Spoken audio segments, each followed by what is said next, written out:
Di dalam risalah Mawahibil Laduniyah, Pak Imad mengatakan, Inna abdallahi laisa ibnan li Ahmada li adami dikrihi fi kutubil ansabil mu'asirati awil qaribati bi zamani Ahmad bin Isa.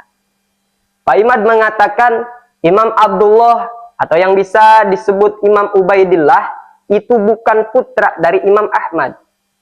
Dengan alasan tidak ada satupun kitab sejaman atau yang mendekati yang menyebutkan bahwa Imam Ubaidillah itu putra Imam Ahmad. Dari perkataan ini, Pak Imad menafikan kesohihan nasab Sadah Ba'alawi yang tersambung kepada Rasulullah Shallallahu Alaihi Wasallam dengan alasan tidak ada satupun kitab yang sejaman atau yang mendekati yang menyebutkan Imam Ubaidillah putra dari Imam Ahmad. Yang mana alasan seperti ini tidak sesuai dengan kaidah-kaidah yang ditetapkan oleh ulama ahli nasab.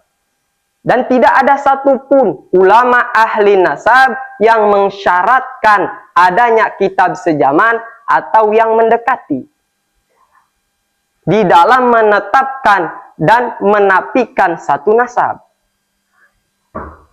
Masa iya sih seorang yang dilulukan sebagai peneliti, seorang yang dilulukan sebagai ahli ilmu yang nyatanya menyelisihi ulama ahli nasab di dalam menafikan, di dalam menetapkan dan menafikan satu nasab? Ya memang betul, Bapak Imad ini menyelisihi ulama-ulama ahli nasab dan ulama-ulama ahli fikih.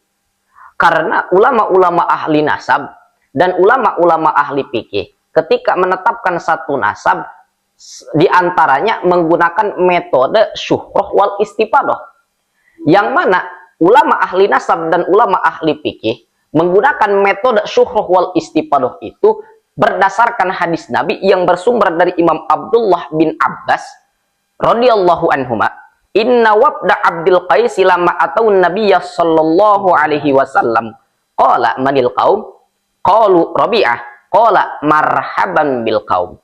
Hadis ini menunjukkan bahwa menetapkan satu nasab bisa menggunakan metode syuhrah wal istifadah, yakni dengan kemasyhuran dan dengan kepopuleran. Sebagaimana Nabi mengakui rombongan Abdul Qais yang datang kepada Nabi sebagai keturunan daripada Rabi'ah. Dan perlu kita ketahui bahwa Nabi dan Rabi'ah itu jaraknya sangatlah jauh. Rabi'ah dilahirkan 500 tahun sebelum lahirnya Nabi Muhammad Sallallahu Alaihi Wasallam.